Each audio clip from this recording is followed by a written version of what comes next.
A lot of times people talk about how the establishment is here to screw you. Bernie Sanders talks about it a lot. Um, but when you get into the details, it's actually worse than you think it is. That's our job here, to let you know what's actually happening behind the scenes. So, as the establishment candidates play patty cakes, Hillary Clinton on the Democratic side, Marco Rubio, Kasich, and Cruz on the right wing side, on the Republican side. Cruz takes donor money and does what his top four donors want to a T. Don't think that he doesn't, okay? I want to show you what they're playing patty cakes about, what they're not telling you about, what both sides have agreed to do in the dark of night. So there's one thing that's being considered right now that's called tax forgiveness. Now, do you think they're going to forgive your taxes? Yeah, wrong again, Bob. Okay, you want to guess whose taxes they're going to forgive? Of course, multinational corporations. When it comes to you, you'll be put in jail if you don't pay your taxes. When it comes to them, oh, look at that, it's time for tax forgiveness. Okay, so let me give you details. And William Greider with a terrific piece on BillMoyers.com on this. He explains, thanks to a loophole in the tax code, the companies do not have to pay U.S. taxes on profits they have earned in foreign countries until they bring the money home to American shores. Altogether, the globalized U.S. companies have accumulated $2.1 trillion in untaxed profits, most of it parked in overseas tax havens. Now, the reality is you don't need to have this loophole at all. You make the money, you pay the taxes right away. That's it. What do you mean bring the money back home?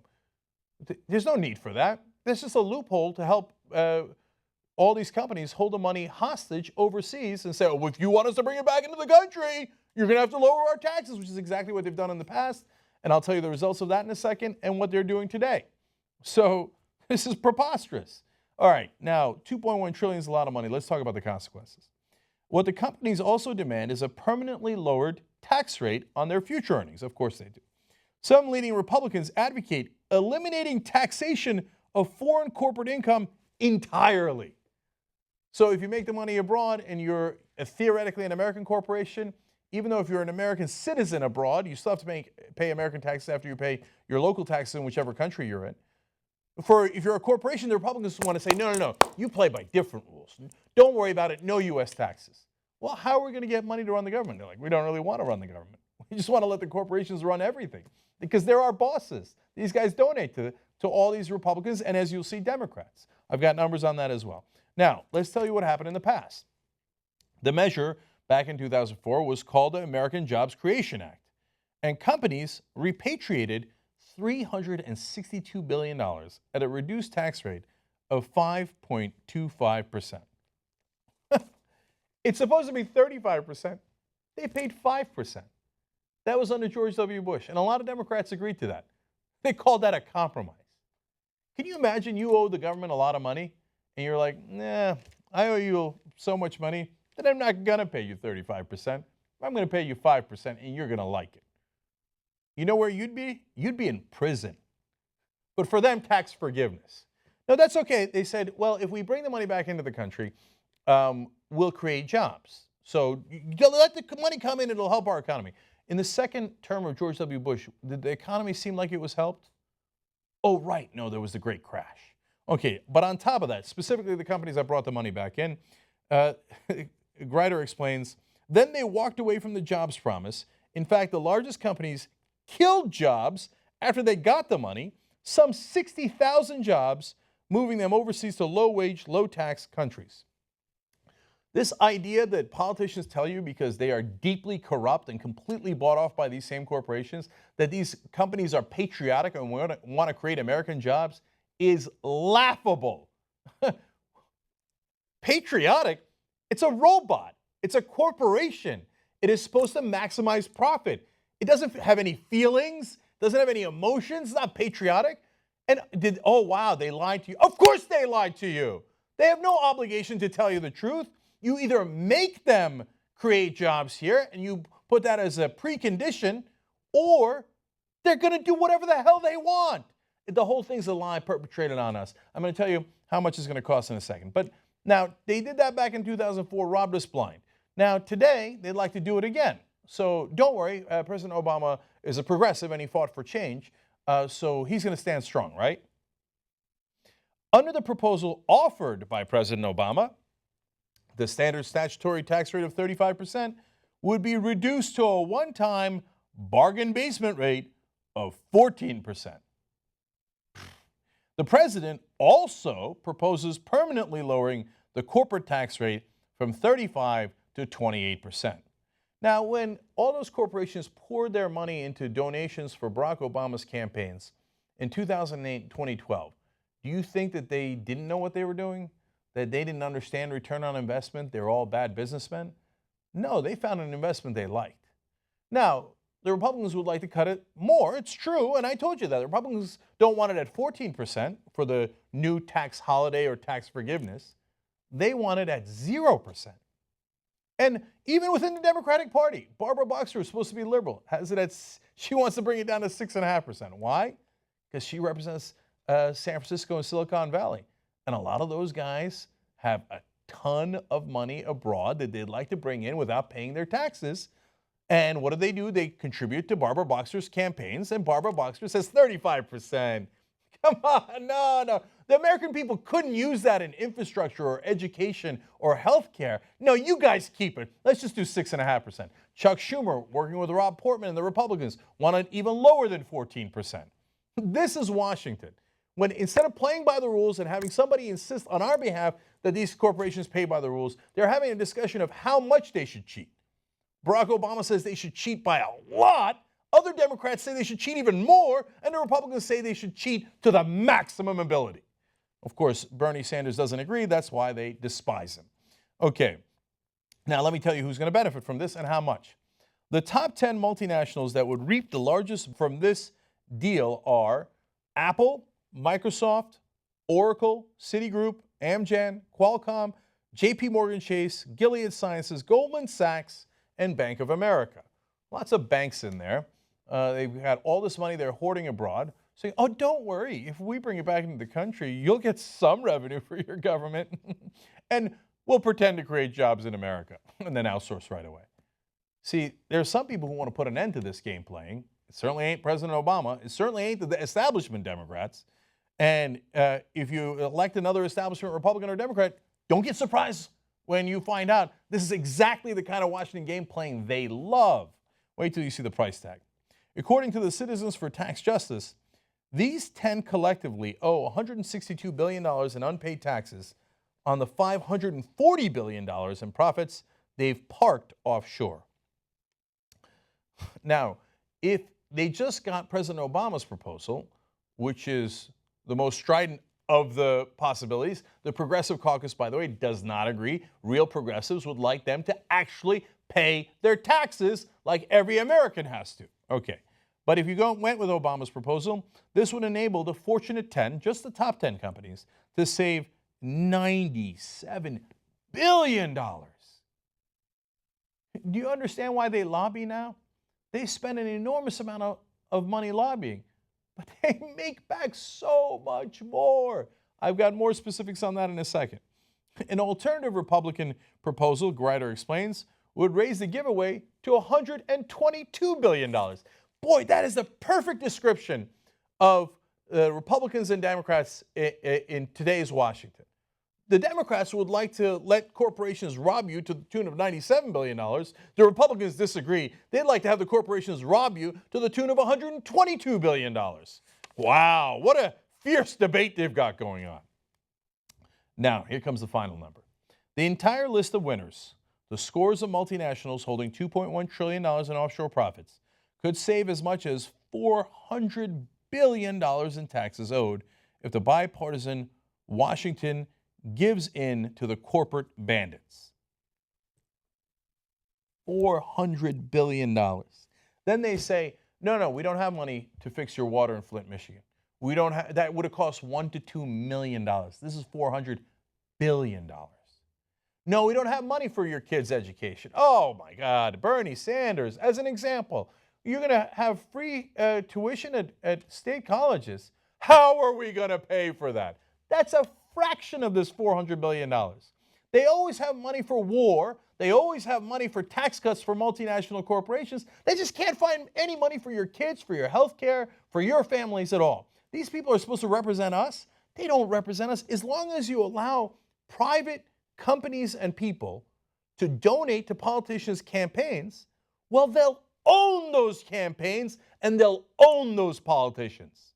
And then they'll have a kabuki theater where they pretend to debate, the Republicans and the Democrats, they hate each other so much. How much of American taxpayer money should we give away to the rich, the powerful, and the corporations?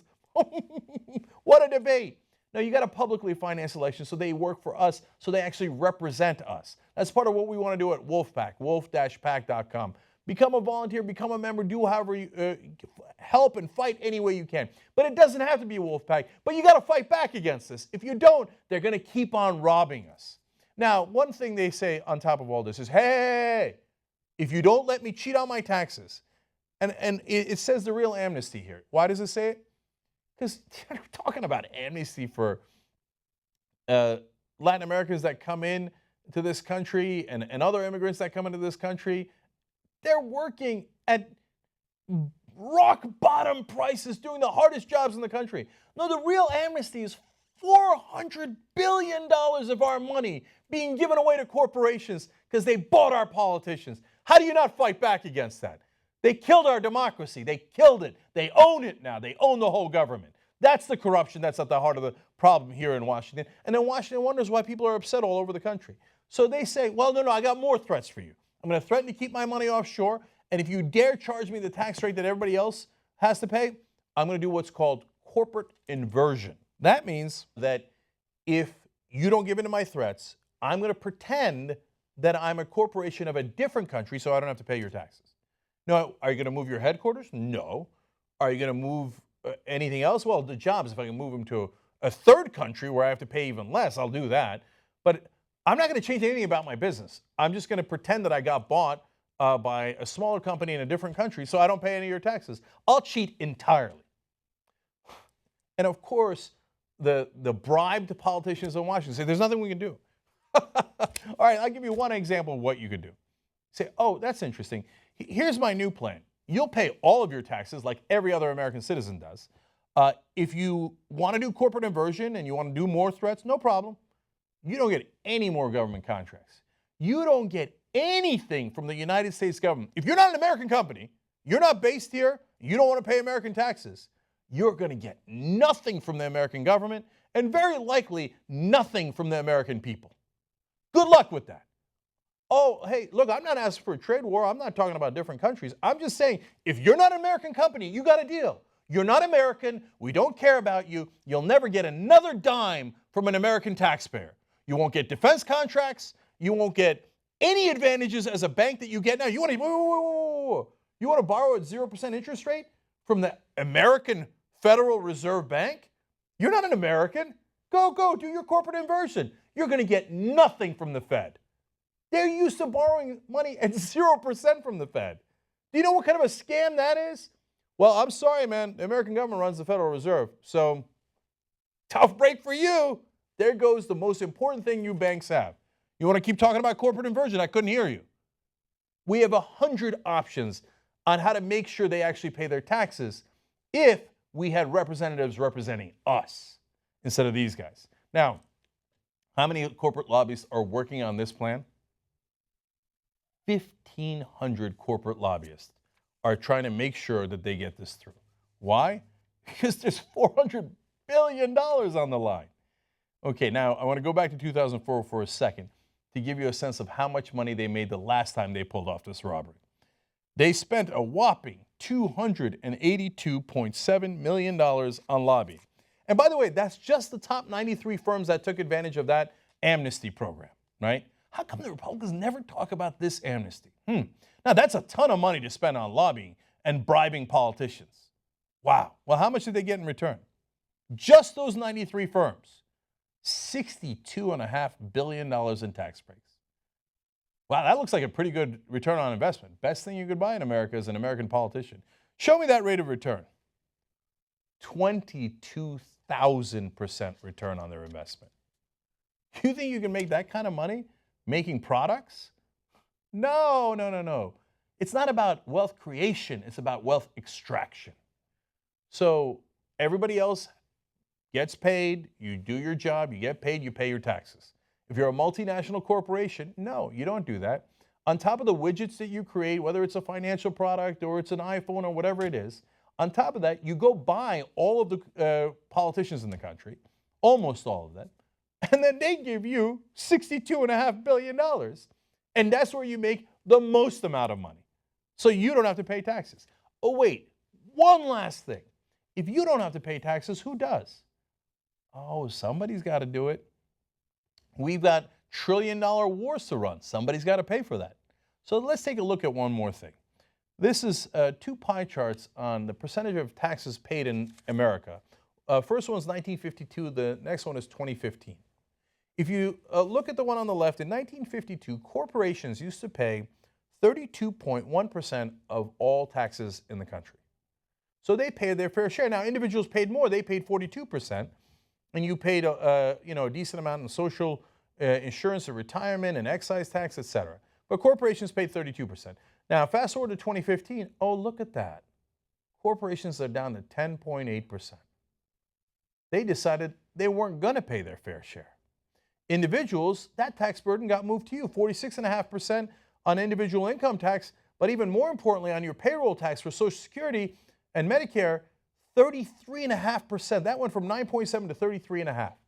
Now, that's paid actually not just by everybody as the income taxes. It's paid by only people making under a certain amount of money. It's the most regressive tax we have in that sense. They shifted the burden all the way down to the bottom, to the middle class most of all, because they're the ones paying taxes, right? And they said, if your Social Security taxes get capped at a certain point so that rich don't have to pay after that. But you got to pay it all. So security taxes, income taxes, it got all put on you. Corporations used to pay 32%. Now they're down to 10 to 11%. They took you to be the suckers, and they moved hundreds of billions of dollars from your pocket to their pocket. And the way they did it is by buying our politicians. If you don't get money out of politics, they're going to keep stealing from you day in, day out, year in, year out. This is what the establishment has planned for you.